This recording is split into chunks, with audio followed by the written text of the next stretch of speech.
Eu sou coordenadora de projetos de investimento social do IDES, e eu tenho o prazer hoje de dar as boas-vindas e o início a essa sessão paralela, novos modelos de negócios com impacto socioambiental positivo. Para subir ao palco... Opa, deixa eu só colocar mais para cá. Para subir ao palco, eu convido a Gabriela Sprink, gerente para pequenas e médias empresas e ONGs da PayPal.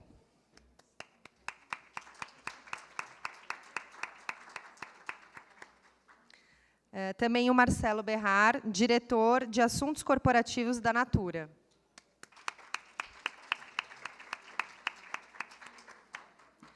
E o Paulo Belotti, sócio fundador e diretor da Move Investimentos.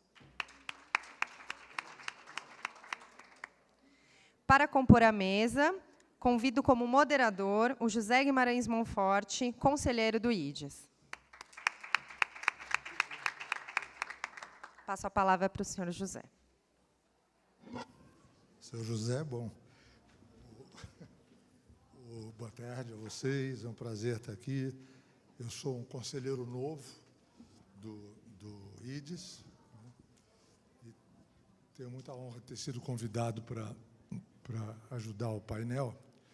Tem uma coisa que acho que foi o Groucho Marx que disse, né? Eu não sou suposto de falar, mas ele dizia assim, antes de eu falar, deixa eu falar dizer umas palavrinhas aqui. Eu fiquei tão impactado pelo que o Janete falou hoje cedo, né, que eu não posso deixar de trazer o que ele falou para nós, né? O Janete, basicamente, para quem não estava, falou, se você olhar para trás, você vai reconhecer tanta atrocidade que aconteceu na humanidade para trás, né, e se assusta. Aí ele perguntava, quem é que, lá na frente, faz um olhar para o hoje, né, o que ele vai achar do que a gente está fazendo? E ele, basicamente, falava, vai se assustar muito com o que a gente está fazendo com o ambiente, com o que a gente está fazendo com a desigualdade social e o que a gente está fazendo com o consumismo, que, aliás, um é um feed, né, um alimenta o outro, né? Então, esse olhar lá da frente para hoje é um pouco o que tem a ver com o que a gente talvez vai falar aqui, né? A notícia de hoje é, a gente não sabe o que fazer, né?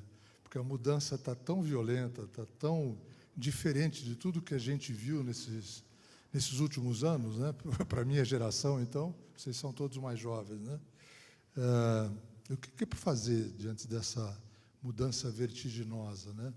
A moeda que está acabando e vai ser trocada, os métodos de produção que estão virando plataformas inteligentes, as relações de trabalho que estão mudando para o free agency, né? Tem toda uma mudança grande, a gente não sabe. Mas tem algumas coisas que a gente sabe, né?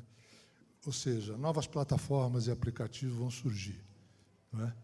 Então, a gente tem aqui hoje o PayPal, que é uma coisa absolutamente da nova era. Ou seja, eles já estão trazendo para a gente alguma coisa que a gente não sabia que ia fazer, mas eles já estão figuring out, estão descobrindo como é que se faz. Uma outra coisa que vai surgindo são novos conceitos.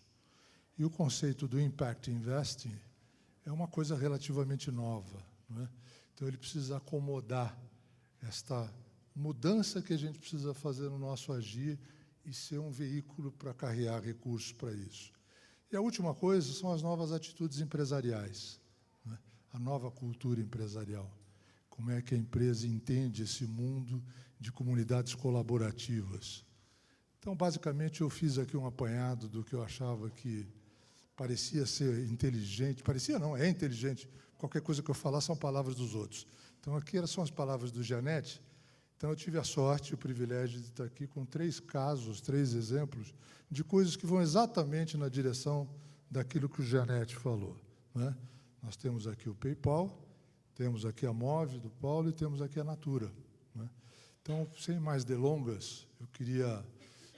não sei se a Andréia está aí, mas eu pulei totalmente fora do script que ela me deu, né? Eu sou assim, fazer o quê? Então, eu acho que ladies first, né? Então, se você puder nos contar sobre o PayPal, que acho que não tem ninguém aqui que não usou isso, e eles provêem hoje, talvez, a melhor forma de doar, né, a plataforma de doação. Acho que você vai falar, mas eu queria muito que você me falasse tudo para frente também, do que vocês veem. Tchau. Legal, super obrigada. Obrigada pelo convite do ID. Se a minha voz estiver tremendo e falhando, é o ar-condicionado. Eu, como boa carioca, apesar de morar 20 anos aqui em São Paulo, não gosto de ar-condicionado. E anotei algumas coisas aqui, mas eu queria começar com... Eu estou super emocionada, acho que esse evento é muito legal, por juntar todas essas pessoas, a gente conseguir trazer esse pensamento. Eu reencontrei amigos, colegas do ex-Banco Real, no qual eu comecei com o meu DNA de sustentabilidade, de entender um pouco, né, lá em 2001, quando a gente falava de sustentabilidade no banco, o pessoal achava que a gente ia abraçar a árvore, beijar baleia, né, a gente sofreu um bullying terrível e achava que o Fábio, na época, e a Malu eram loucos. E eu era a pessoa do business, eu não era uma pessoa de sustentabilidade, mas era tão incrível a forma como eles levavam sustentabilidade para o negócio, né, que não tem como não se apaixonar. E uma das frases do Fábio, o Fábio é um líder incrível, e o que ele falava é: o mundo é melhor para os nossos filhos, mas a gente também tem que ter a responsabilidade de filhos melhores para o nosso mundo. Né? Então, eu acho que a mensagem ficou para o resto da vida comigo, acho que eu vou carregar para sempre, para os meus filhos. E o PayPal, o que tem a ver com isso? Né? Eu também tive a bênção de estar numa empresa que olha para frente. Né? O PayPal foi, para quem não sabe, acho que todo mundo conhece, mas o PayPal foi fundado em 99 por jovens no Vale do Silício. E o PayPal, o sonho dos fundadores do PayPal, e a nossa missão até hoje, é devolver o poder econômico para a mão das pessoas. É nisso que a gente acredita. É que, através das pessoas, a gente vai mudar. Né? E não só mudar a economia de uma forma financeira, mas, é claro, que da forma social também. A gente precisa devolver para a sociedade o que a gente colhe. Né? Bem na fala do seu Eli também, que a gente, né, a planta, né, você vai lá, poda, e ela nasce de novo. A gente tem, acho que, exemplos aqui nas duas empresas. Mas, então, eu queria trazer uns números, porque eu acho que, apesar do PayPal ser líder mundial em meios de pagamento online, de estar desde 99, acho que as pessoas conhecem pouco do trabalho social que o PayPal faz no mundo e aqui no Brasil também. Então, a título de curiosidade, 1 a cada 6 dólares processados no mundo hoje online são processados pelo PayPal. A gente processa 12 milhões de transações por minuto. Né? Isso de uma forma geral, e isso inclui também doações. E aí, na minha colinha que eu trouxe, que eu não consigo decorar, a gente já beneficiou, ao longo de todos os anos de PayPal, mais de 497 mil instituições, quer dizer, usaram o PayPal para arrecadar dinheiro para caridade, de alguma forma. Já fizemos mais de 75 milhões de pagamentos individuais para caridade. Então, acho que o que o PayPal consegue trazer para o mundo hoje é a escala. Né? É como hoje, já cerca de 40% dos pagamentos são feitos através do celular, né? De mobile, que a gente fala. E a tendência é só aumentar. Dentro do PayPal, a gente tem uma expectativa que, em 10 anos, 80% das transações financeiras sejam feitas pelo celular. Né? Esses jovens que o Américo falou, essa cultura de estar conectado 24 horas por dia, essa é a realidade do mundo hoje. Né? Ele estava brincando, os jovens dele, lá não tem quase ninguém do PayPal que não nasceu depois de 1990. Né? Eu brinco, eu no banco era sempre a pessoa mais nova, e aqui eu sou sempre a pessoa mais velha da mesa. É no mínimo divertido e curioso, mas é sensacional de ver como a mudança é rápida. Há 3 anos atrás, as compras não eram feitas pelo celular. Hoje, dependendo do vendedor, mais de 40% das vendas deles no Brasil são feitas pelo celular. Né? Então, realmente, é um movimento, e a gente precisa pegar essas pessoas e transformar essas pessoas não só em compradoras via internet, mas também em doadoras. Como transformar esse movimento do boleto, do motoboy? A gente viu isso muito na pesquisa, né, junto com o IDES. Tem muita gente que não doa recorrentemente porque não tem um mecanismo bom de doação. Então, como que a gente faz isso? Como que a gente consegue chegar nessas pessoas e não só mobilizar elas para se tornarem doadoras ativas, mas também dar para elas um meio muito mais eficiente de doar? Né? Porque aí esquece, aí tem um boleto, aí não paguei, aí extraviou, e aí, enfim, tem uma série de motivos para que aquela pessoa não doe. E com uma doação recorrência, com uma facilidade na internet, no celular, é muito mais, né, seguro e garantido que aquela pessoa doe recorrentemente. Claro que ela tem que ter uma causa, e essa causa tem que ter propósito, e ela se identificar com essa causa. Então, um dos objetivos do PayPal também é converter os usuários ativos, quer dizer, hoje a gente tem 188 milhões de usuários no PayPal no mundo, usuários ativos. Um dos nossos grandes desafios é como que a gente converte esses usuários em doadores ativos, né? Então, legal, eu reconheço o PayPal como uma empresa de meio de pagamento, eu faço transações na internet.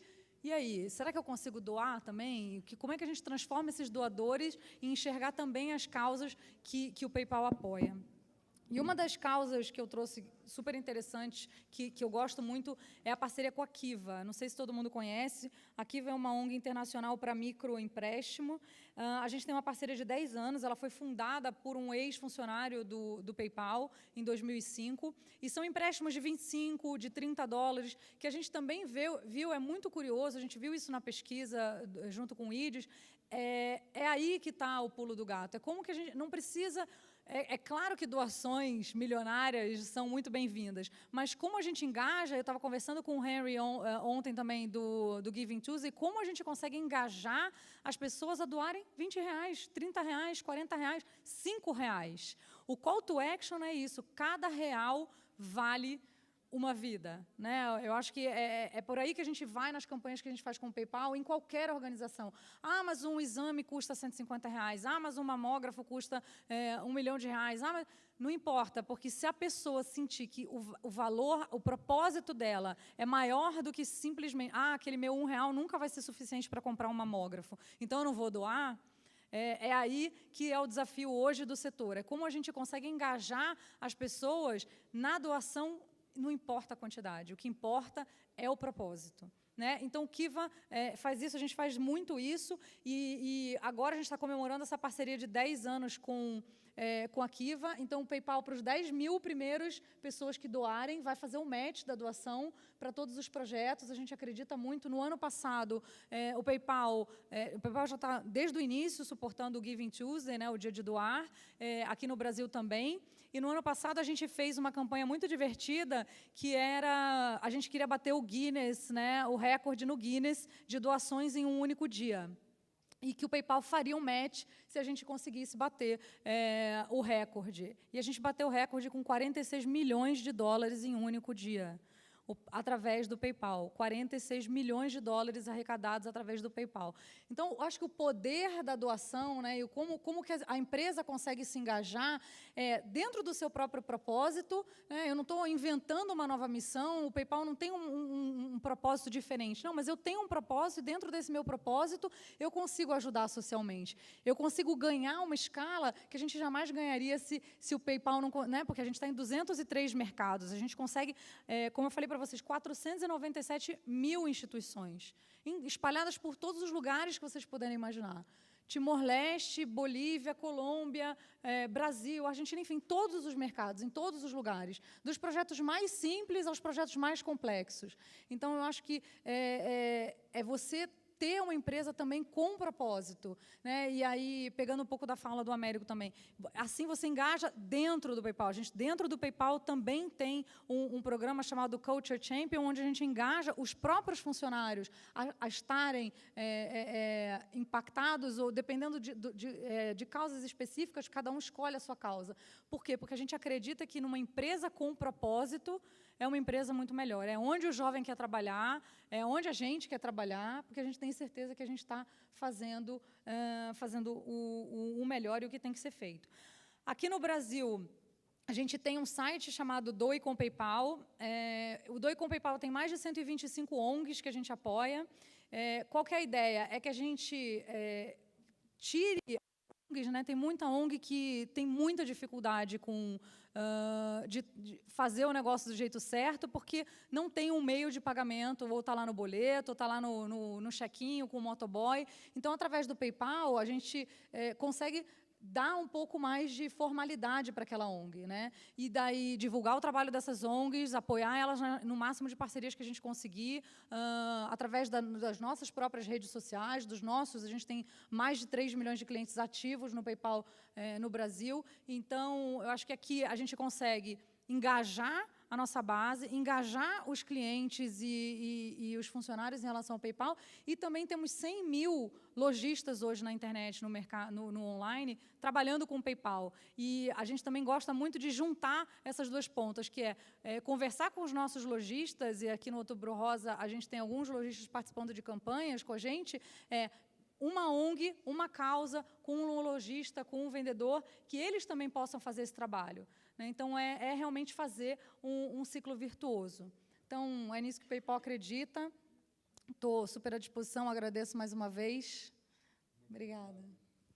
Bom, ainda bem que o Janete veio aqui num pro bono, né? Porque eu estou fazendo um copy and paste aqui para... O Janete falou de uma coisa também que eu achei muito interessante, que é o limite e a fronteira, né? O limite do que não faz e a fronteira do que pode fazer. E uma das questões que tem, Paulo, né, para onde vai, quanto consegue crescer. A Gabriela traz a coisa da escala, né? É uma das soluções, porque tudo que a gente ouve um pouco aqui é a falta de percepção do doador, que é doador menor até, é a escala, né? Ele não consegue nem ver o impacto daquilo que ele faz, e a gente precisa ganhar mais escala, né? Como é que... Eu estou muito feliz hoje aqui, porque eu tenho a ver com um pouco com a raiz de dois dos negócios que estão aqui, né? Então, estou assim, sentindo muito legal. Mas o que eu queria entender de você é isso, né? Como é que cresce? Como é que tem crescido? Qual é a possibilidade de escalar bastante o negócio de impacto com esse novo conceito para encaminhar nas soluções aí? Bom, obrigado, Monforte. Prazer estar com você. Obrigado ao IDES. Bom, eu trabalho na área de Impact Investing, né? E eu acho que a tradução de investimento de impacto, ela não é tão boa. Eu acho que a tradução melhor é investindo para impacto, porque deixa claro que o objetivo é o impacto, né? Nessa investindo para impacto. Do lado do interesse, eu acho assim, puxando a sua fala do Janete hoje de manhã, existe um sentimento que as coisas não vão bem, né? E esse sentimento se aguda mais quando você olha para as gerações mais novas, né? Então, a Monitor acabou de fazer um estudo, né, sobre capital alocado em Impact Investing no mundo e o interesse desse aumento, né, desse capital. Acho que não precisa do PowerPoint, não. Obrigado. Então, hoje, em Impact Investing no mundo, tem mais ou menos 1%. São 500 bilhões de dólares alocados em Impact Investing. Não precisa do slide, não vou precisar. Contra 50 trilhões, mais ou menos, de ativos hoje no mundo. Então, é 1%. Agora, o que a Monitor fez de interessante foi que ele pegou e falou que desses 50 trilhões, 40 vão mudar de mãos nos próximos 40 anos. É a nova geração que vem. E essa geração está disposta a investir 15% desses 40 trilhões. Então, você pode sair de 1% para 15%. Existe o interesse e a necessidade, assim, a ambição de se fazer isso, né, por essa nova geração, que está motivada por essa ansiedade aí de ver que as coisas são injustas, pouco inclusivas e etc. Né? Eu gosto muito de uma frase do Papa Francisco, também, de novo, para falar do Janete, que a gente precisa fazer o capitalismo funcionar para os pobres e para a natureza, né? Acho que esse é o grande desafio aí dos próximos 50 anos. Mas, voltando aqui ao Impact Investing, então, tem um interesse muito grande. O desafio dos investidores de impacto, eu acho que é mostrar o que é impacto, primeiro. Eu acho que o que é impacto, né? Eu me lembro que eu tinha um professor na universidade que falava, antes de você resolver um problema, você precisa definir qual é o problema. Então, eu acho que a definição de cada iniciativa, de qual a possibilidade de escala, o tamanho do problema, como você gradualmente vai dar esse impacto, monitorar, reportar e verificar esse impacto é fundamental. Eu acho que as organizações, as empresas que estão trabalhando em Impact Investing, elas precisam mostrar, e está todo mundo no início, mas eu acho que isso vai fazer com que esse gatilho de 1 para 15% seja efetivamente realizado. elas precisam mostrar que impacto é realizado ao longo do tempo, consistentemente, e avaliado de uma maneira independente, para cada dessas iniciativas. Acho que esse é um desafio fundamental.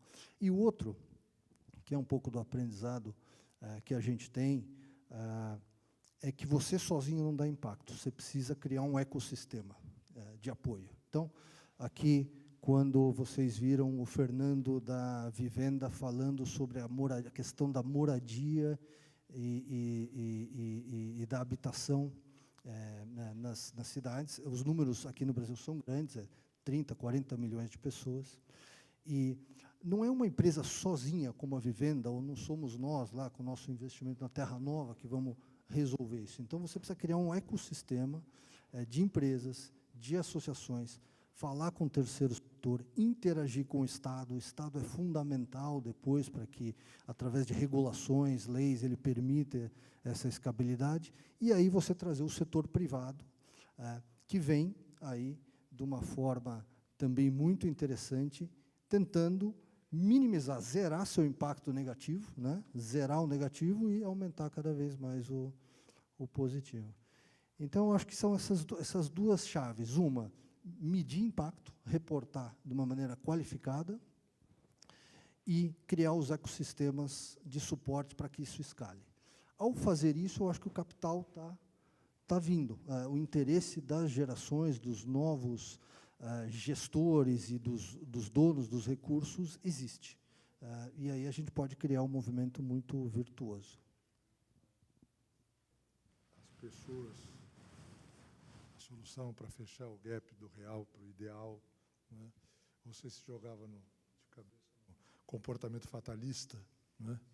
Ou entrava no voluntarismo ou voluntariado de tentar resolver essas questões, né? E você está numa empresa que é quase que um voluntariado, tem o retorno econômico, mas pela quantidade de pessoas e pela concepção de rede que existe na empresa, ela um pouco vai, né? Eu sou do tempo lá da comunidade Natura, né? Que simplesmente levava as pessoas para uma causa, não é mais do que simplesmente para atividade econômica. Então, fala para a gente como é que é difícil construir essa empresa B desse tamanho, né? E num ambiente como o nosso. Obrigado, Monforte, obrigado aos organizadores do IDES pelo convite. Para a Natura é uma honra poder falar para vocês. Eu estou na Natura só há 3 anos, o Monforte tem uma tradição já de uns 15 anos ligado à empresa, muito amigo da casa. Aqui estamos em meio a amigos. E eu vejo que tem mesmo uma relação entre o fatalismo e o voluntariado, no que tange os limites do planeta, de um lado, né, os limites da atividade econômica per si, e a construção de algo mais, algo que vá além disso, algo que engaja o negócio para fazer outras coisas, né? A Natura ela tem uma tradição muito consistente na esfera da sustentabilidade, uma empresa que nasce em 69, já com apelo aos itens, ao apelo à natureza, quando a moda na cosmética era a indústria química, né? Ela nasce um pouco na contramão do que era o momento.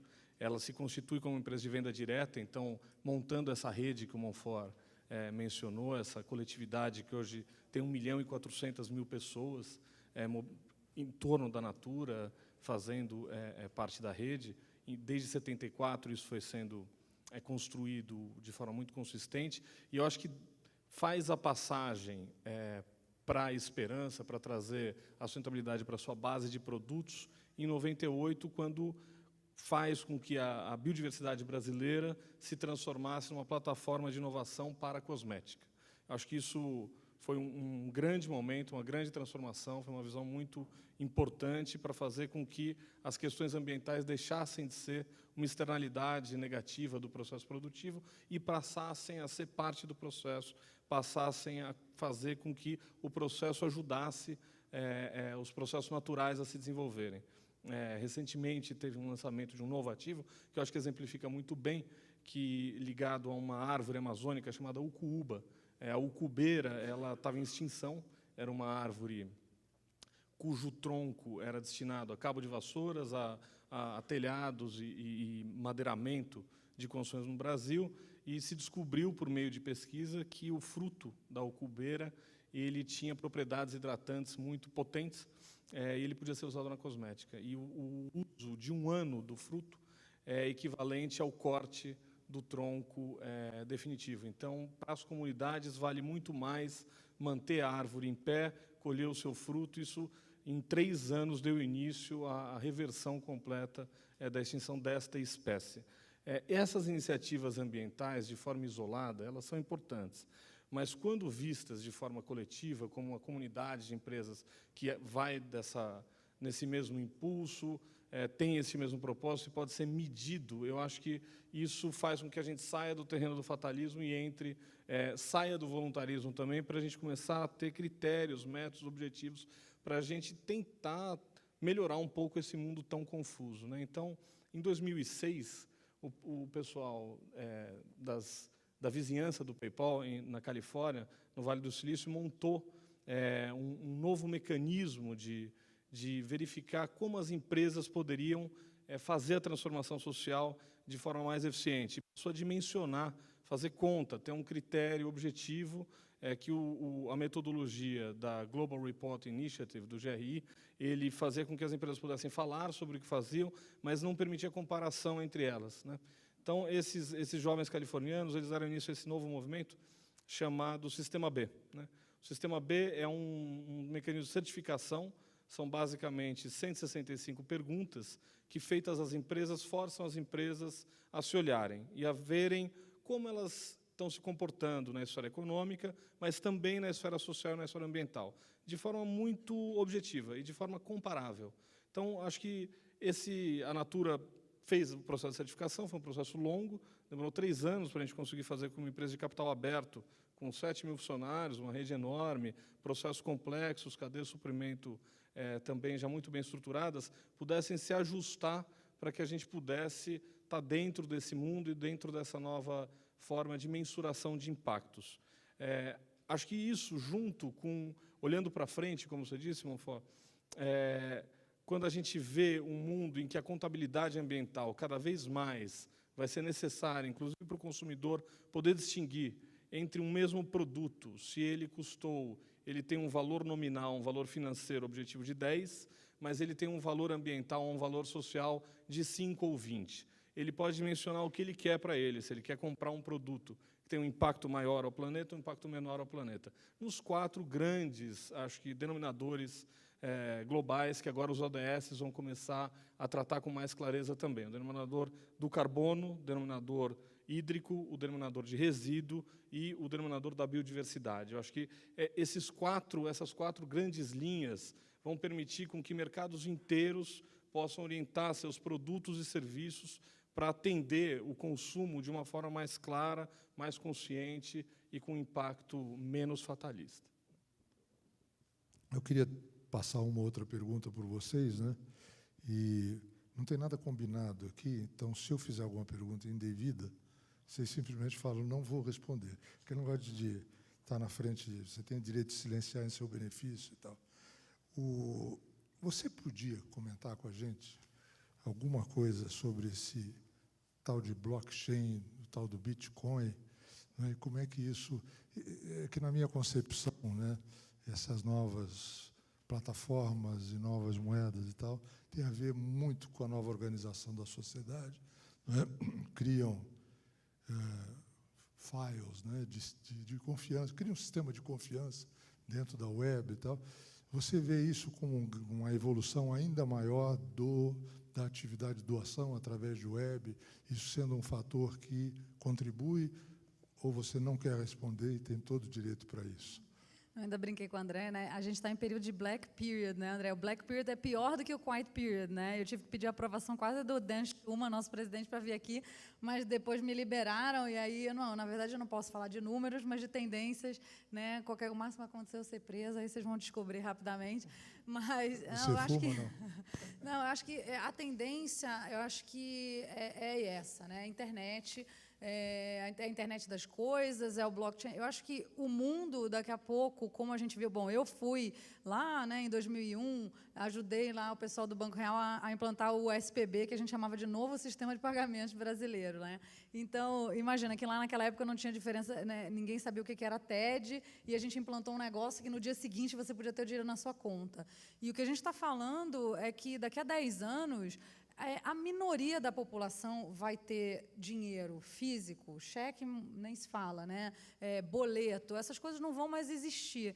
E para você poder transacionar de lugares muito distantes, né, não tem mais fronteira. Essa é a grande, acho que é o grande desafio da globalização, para o bem e para o mal, né? A gente não tem mais fronteira. Então tem um monte de gente que acha porque a fronteira não existe ou porque você está um pouco mais distante da pessoa, você pode fazer um monte de besteira, né? Essa é a parte ruim. Mas a gente pode usar a globalização da melhor forma possível, que é ajudar uma comunidade distante na África que nunca vai ter acesso a dinheiro, que nunca vai ser bancarizada, porque não chega nem as necessidades básicas daquela sociedade são supridas, quiçá, né, ter um banco, ter acesso a uma burocracia, que também não precisa mais. Então, todas essas novas formas de tecnologia e o Bitcoin e tudo isso, são as moedas virtuais, né, que vieram para mudar um conceito de dinheiro, e eu acho que ajuda muito aos jovens, né, a entender e tangibilizar. Então, não tenho a menor dúvida de que essa é a tendência e que a gente consegue fazer um negócio com impacto na sociedade. Como que a gente consegue trazer isso para o mundo das organizações não governamentais? Ainda é muito, o papo ainda é muito incipiente, eu acho que a gente precisa conversar mais sobre isso aqui no Brasil. Tá ótimo, obrigado. Paulo, eu vou trazer uma coisa que é mais antigo do que andar para frente, né? É o trade-off de retorno e impacto, né? Então, essa pergunta que é sempre feita, assim, puxa vida, quem quer causar impacto cede retorno ou vice-versa? Você procura o máximo retorno para algum impacto? Então, tem essa coisa até hoje, eu acho, né? Sempre aparece nas listas de perguntas que preparam para a gente fazer, não é? Claro que eu tenho opinião sobre isso, mas queria te ouvir, como é que está obter recursos para impact investing e a conversa sobre retorno. Tá. Super relevante a pergunta. Bom, o pessoal está cada vez mais definindo o impact investing como um investimento onde o investidor ele quer, no mínimo, preservar o poder de compra do dinheiro, no mínimo, né? E dar impacto. E aí, gradualmente, você vai até outros investidores que dizem, não, eu vou dar retorno igual ao mercado e impacto. Eu, pessoalmente, acho que você administrar uma empresa ou governar uma empresa para ela maximizar impacto é diferente de você governar para maximizar retorno. Então, numa empresa onde você está maximizando o impacto, você vai procurar, talvez, os nichos de mercado onde você pode alcançar o maior impacto e o maior crescimento, que não são sempre iguais àqueles nichos de mercado onde você vai gerar maior valor. Tem um denominador comum, mas eu acho que existem trade-offs. No dia a dia, você tem que fazer alguns trade-offs. Nós temos um investimento, que é a Terra Nova, que você conhece, que trabalha com regularização fundiárias de famílias, né, que estão ocupando áreas sem titularidade. E a Terra Nova, por ser um investimento social, ela busca trabalhar com todos as pessoas que vivem na comunidade. Mesmo aqueles que não conseguem pagar, ela faz um esforço muito grande para que eles consigam pagar. É porque a gente tem um impacto como meta. A gente poderia ganhar mais retorno se a gente segmentasse, né?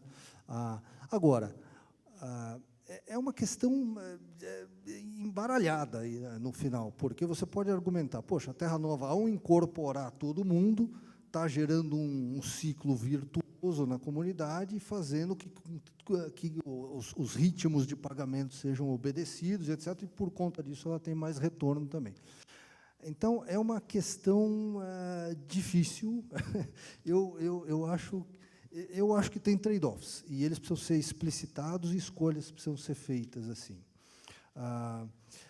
Os nossos cotistas do nosso FIP, eles têm uma expectativa de retorno moderada. Eu não diria que eles esperam que a gente maximize retorno financeiro. O interesse deles é que a gente dê o maior impacto possível. O Marcelo, empresa B já, né? Mas existe fronteira, como disse o Janete, né? O que no espaço de ser já uma empresa B tem para fazer? Aliás, a pergunta eu posso dividir em duas partes. Uma, esse B já tem reconhecimento? Não é? Vocês sentem que o fato de ser assim tem um reconhecimento, uma valorização maior, valorização, inclusive, de admiração, o que seja. E segundo, a partir daí, o que tem mais para fazer? O que vocês pensam que tem mais para fazer? É uma boa pergunta. Eu te diria, Monforte, que eu acho que são muitos públicos, né? Com o público dos consumidores, eu acho que ainda tem um processo de tentar traduzir o que é ser B, né? Ainda está começando, no Brasil tem 2 anos, as pessoas ainda não sabem nem muito o que é ser B, né? B significa Benefit Corporation, então é uma corporação, mas que inscreve no seu estatuto social também como seu propósito alcançar, maximizar ganhos para os seus acionistas, mas também para a sociedade e para o meio ambiente. Então, comprar ou usar um serviço de empresa B tem necessariamente outros efeitos além do efeito econômico. Acho que isso os consumidores perceberão isso mais e mais. Já são no mundo 2.000 empresas e esse número tem crescido, né? Por outro lado, tem dentro dos mercados em que nós nos inserimos, a gente vê grandes multinacionais como a Unilever também querendo se tornar elas mesmas empresa B. Então, acho que a entrada da Natura como primeira empresa de capital aberto fez um efeito muito positivo no mundo das empresas B, e isso tem crescido, tem mais empresas procurando a certificação. Dentro da certificação também tem muito o que crescer, né? O Brasil tem características muito marcantes, né, que fazem com que nós não pontuemos favoravelmente em uma série de quesitos, como o quesito social, né? O quesito social mede, por exemplo, distâncias entre salários, do salário mais baixo ao salário do presidente da empresa, que no Brasil é muito exacerbado, a questão da divisão e de repartição de riquezas em geral. Eu acho que tem muito a conquistar ainda. As mudanças que o Brasil precisa trazer, eles serão também refletidos no processo de certificação.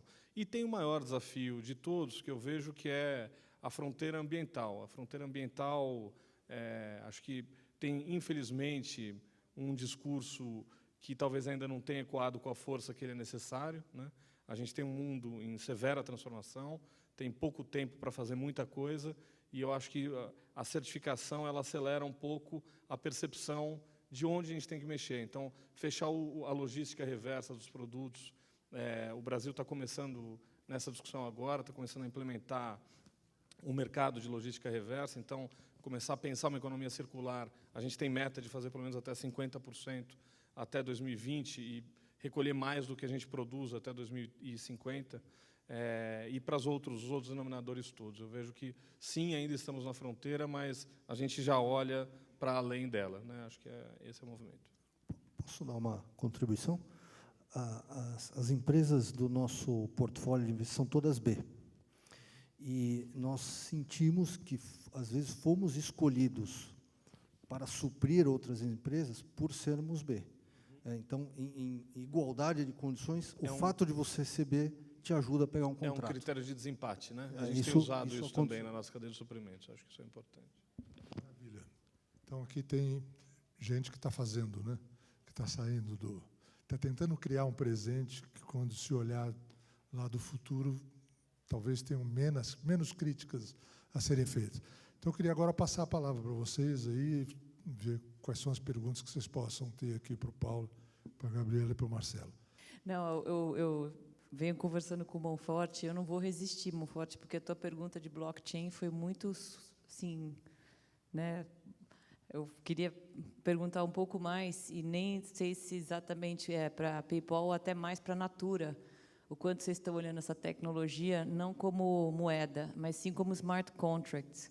E porque, no caso de vocês, principalmente, que trabalham com rede, gente, blockchain é game changer para isso.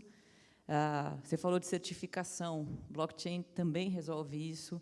Quer dizer, eu não sei se vocês já estão olhando, a sensação que eu tenho aqui no Brasil, pouca gente está olhando, falando do assunto.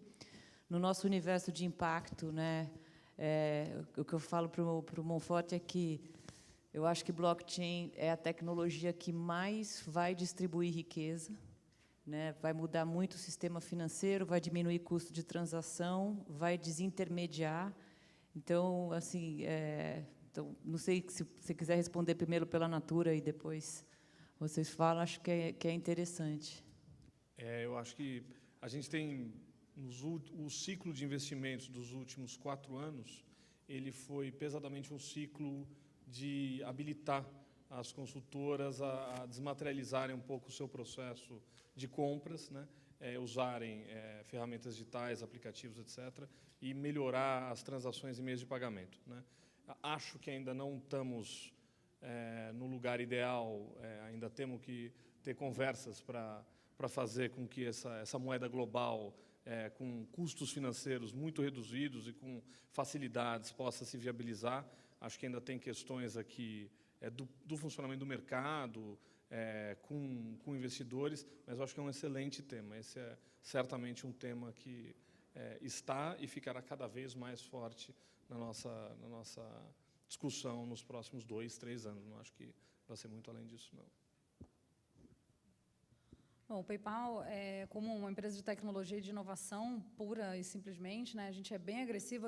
Normalmente, o PayPal compra 1 ou 2 empresas por ano, pelo menos, e todas as últimas tecnologias que a gente comprou, Venmo, Braintree, são tecnologias que fazem a gente não ser só mais um meio de pagamento. Acho que tudo que o PayPal procura é se posicionar, mas é mais um meio de pagamento, né? Meio de pagamento acaba sendo uma commodity, né? E qual o diferencial que você vai ser para ser o meio de pagamento para aquele seu cliente? E hoje, nos Estados Unidos, ainda essa tecnologia não chegou de forma completa no Brasil. A gente tem alguns projetos que vão ser lançados em breve e vocês vão acompanhar. É muito interessante, mas hoje você pode fazer um negócio, gerenciar o seu negócio nos Estados Unidos, no PayPal online, e através de todo o projeto que você tem.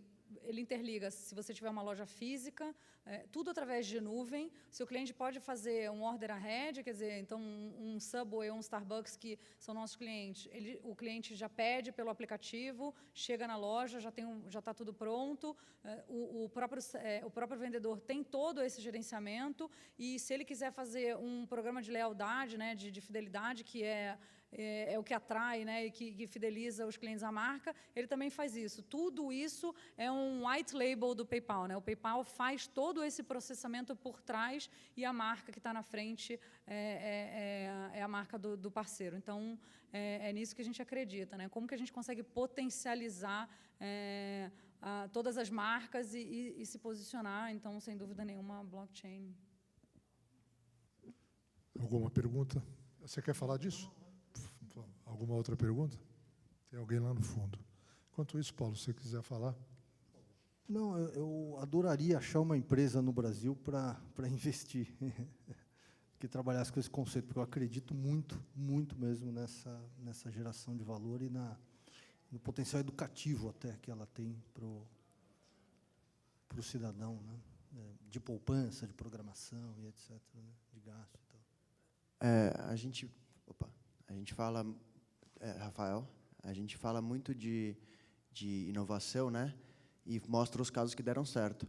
Mas acho que faz parte do processo de inovação até arriscar, e talvez que esses sejam só alguns, né? Então, se vocês pudessem exemplificar, talvez até uma taxa que vocês aceitável aí de erros, ou, enfim, também alguns casos aí de fracassos, porque senão... Eu vou deixar eles pensarem um pouquinho. Eu tenho algumas convicções que nós não estamos mais falando de capitalismo, estamos falando de economia de mercado, não é? Que o novo modo de criar é o experimento, não é? Então, claro que quem aceita essa nova filosofia de experimentar, né, como um driver de desenvolver empresas e negócios, vai ter muitas experiências que não vão ser tão bem-sucedidas, né? Eu sempre repito isso, acho que eu estou ficando repetitivo demais.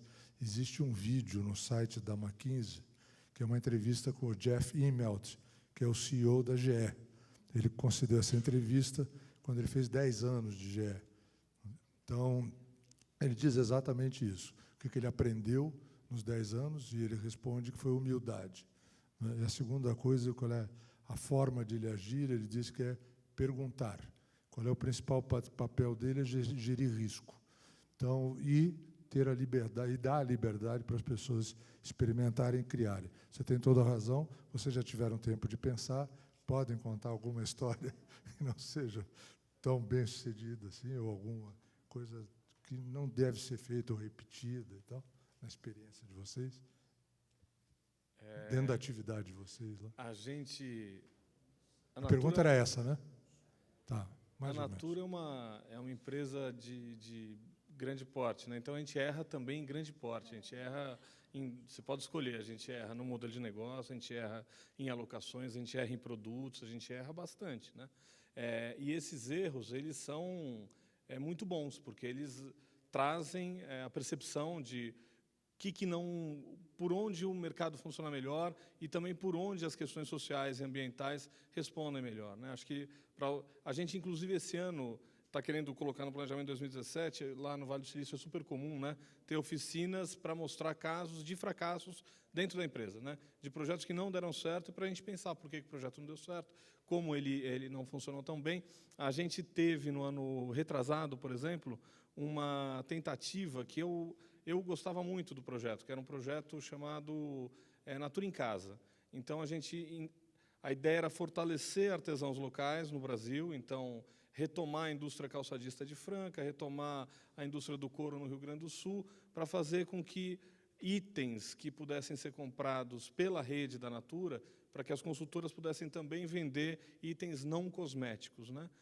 Isso ficou no ar há algum tempo, a gente tentou por cerca de um ano, mas acho que o que a gente viu é que tem uma questão de escala.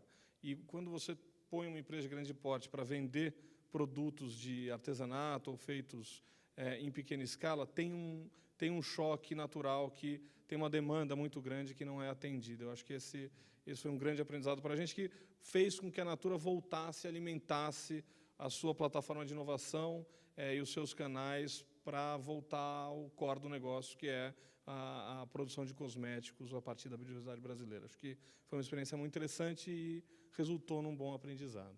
Pelos anos todos que passei por lá, eu vi alguns, mas tem um que para mim foi significativo.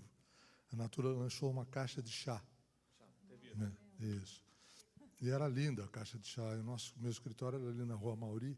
Eu saí vendendo chá para os restaurantes da Maria. Eu achava tão bonita aquela caixa. E, no meio do caminho, alguém fez uma denúncia de que a madeira usada na caixa não era madeira certificada.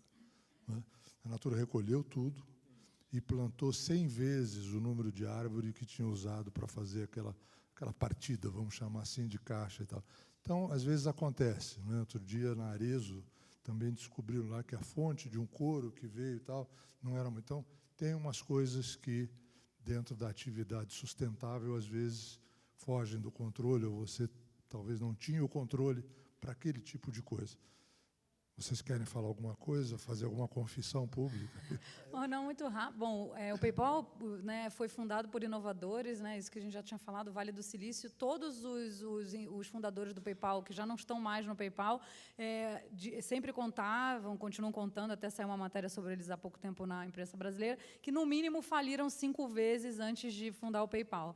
E assim continua. Né? O chefe do meu chefe, que é vice-presidente das Américas, ele vendeu para o PayPal o Bill Miller, que é uma empresa de crédito, que hoje é a empresa de crédito do PayPal nos Estados Unidos, e ele também faliu 4 vezes antes de vender o Bill Miller para o PayPal. Então, o PayPal é construído de histórias assim, né, de experimentos, e a gente tem 2 laboratórios no PayPal, um em Nova York e um em São José, na Califórnia, onde é a matriz, e lá tem os casos de sucesso e os casos de fracasso também. Muito projeto. Nos últimos 4 anos, a gente olhou uns 780 projetos, mais ou menos, e investimos em 5. Né? Mas tem um que eu perdi, que eu queria citar, porque quando a gente olha o setor de educação, muito o setor de educação e como a gente pode ajudar a população mais pobre a ter uma educação de qualidade, barata, etc. Veio um rapaz lá, 2 anos atrás, falou, eu tenho aqui um sistema de ensino à distância que eu vou vender a R$20 por mês e eu vou atingir a base da pirâmide, eu quero chegar a 1 milhão de assinantes. E a gente falou, poxa, não vai, né? Porque a população vai pagar R$20 por mês, né? E atingir 1 milhão de assinantes, etc. E agradecemos e não seguimos em frente. Bom, hoje, e aí eu quero mencionar a diferença do elemento humano, né, do empreendedor, que é muito difícil você medir a habilidade, o que o cara pode se desdobrar e criar. Bom, esse cara tem 3 milhões de assinantes hoje, 85% é da classe C e D, e eles pagam R$25 por mês. E nós perdemos a oportunidade de investir. Então, acho que é uma coisa interessante também. É suficiente o número de exemplos, não? Tá bom. Alguma pergunta a mais? Está se caminhando para o espaço da fronteira, né? Eu acho que o ser humano, quando é colocado no corner, ele cria, né? Ele sai do corner. Então, acho que essas iniciativas que estão aqui hoje mostram para a gente que, e muitas outras que a gente podia aqui ficar explorando, né? O Marcos é o mestre em trazer os exemplos do que está acontecendo de bom, né, Marcos? O Marcos é o meu guia otimista. Então, não estamos entrando no derrotismo, nem no milhão da palavra do Janete. Vamos na nossa vontade de fazer acontecer. Então, eu queria agradecer a vocês pela presença aqui, todos vocês. Pedir desculpa a todos pelos meus desastres, não é? É uma coisa física minha. E dizer que foi um prazer estar com todos aqui. Muito obrigado, viu?